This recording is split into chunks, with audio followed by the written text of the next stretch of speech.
Sir doctor Lutfur কবির আপনার কাছে আপনি যদি বলতেন কোন কোন খাবারগুলো আমাদের রোজাদারের জন্য উপকার হবে এই বিষয়ে যদি আমাদের দর্শকদেরকে জানাতেন। ঠিকই বলছেন আপনি। আমাদের 11 মাস আমরা খাই, আর রমজান মাস না খাওয়ার মাস বলে আমাদের একটা প্রচলিত ধারণা। কিন্তু প্র্যাকটিক্যালি যদি আমরা বলি, আপনি দেখবেন যে ইফতারে সেহরিতে এই দুই সময়ে যতটুকু খাই, আমার মনে হয় অন্য সময়ে 3 বেলাও আমরা ততটুকু পরিমাণ খাই না। সঠিক। এটা কারণটা কি? কারণটা হচ্ছে যে আমি যে সারাদিন 12 ঘন্টা না খেয়ে থাকলাম, ফাস্টিং করলাম, এটার একটা কাফারা মানে উঠানোর একটা প্রক্রিয়া, একটা একটা একটা প্রতিযোগিতা তৈরি হয় আমাদের ইফতারের আগে। সামনে ভাজা পোড়া এটা সেটা নানান কিছু নিয়ে। এই প্রসঙ্গে একটু না বললেই নয় যে আমরা যে ইফতারের আইটেম বলতে যুগ যুগ ধরে বাঙালিরা খেয়ে আসছি, এটা কি আসলে স্বাস্থ্যকর কোনো খাবার? সেটা যে তৈলাক্ত খাবার, এক বাক্যে না। আমি এই প্রশ্নটি আপনাকে করছি যে এক বাক্যে নো।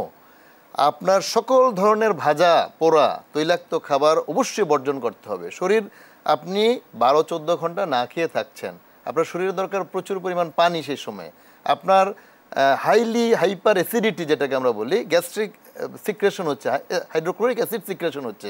সেই সময় আপনি আবার দিচ্ছেন হচ্ছে ভাজা তৈলাক্ত জিনিস, যেটা ওই মরার উপর খরার ঘা একটা কথা আছে না বাংলায়, সেটা হচ্ছে তখন আবার আরো বেশি ওভার সিক্রেশন হচ্ছে। তুমি পানি খাও, ফলমূল খাও, সবজি খাও, তুমি প্রয়োজনে তুমি এমন কিছু জিনিস, তো আল্লাহ তাআলা কোরআন হাদিসের মধ্যে অনেক খাবারের কথা বলেছেন যেগুলি স্বাস্থ্যকর এবং কম দামে পাওয়া যায়। আমাদের দেশে আমি মনে করি সুজলা সফলা প্রকৃতির যে বাংলাদেশ, আল্লাহ রাব্বুল আলামিন আমাদেরকে যে ন্যাচারাল ফল ফলাদি উপহার দিয়েছেন, খুব এক্সপেন্সিভ ফল আপনার খাওয়ার দরকার নাই। তো এখন কিন্তু অনেক ফল বাজারে পাওয়া যায় যেগুলোর দামও কম।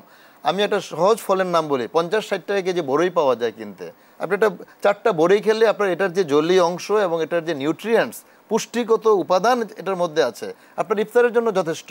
আপনি এক গ্লাস শরবত খান, আপনি লেবু শরবত খান, আপনার যদি সামর্থ্য থাকে আপনি তোকমা কিংবা ইসুপ ফুলের ভুসি আপনি দিয়ে শরবত খান, পানি খান।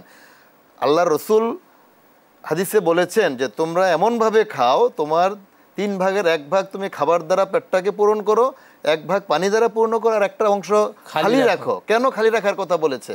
বিজ্ঞানও তো সেই কথা বলছে। একইভাবে সেহরির সময় যে আমি খাবো না 12 ঘন্টা 14 ঘন্টা, সেটা আমি একেবারে মানে দুপুরে যে খাবো না সেটা সহ খাচ্ছি, এটার কি সায়েন্টিফিক্যালি প্রুভড? এটার কি কোনো বেইজ আছে স্বাস্থ্যসম্মত? আমি যদি বলি যে আপনারা নিশ্চয়ই একটা টার্ম শুনেছেন, অটোফেজি, একটা শব্দ আপনারা অনেক পরিচিত। অটোফেজিটা কি? অটো মিনস সেলফ, ফেজি শব্দটা আসছে ফ্যাগোসাইটিস থেকে, সেটা মানে হচ্ছে ইটিং, সেলফ ইটিং।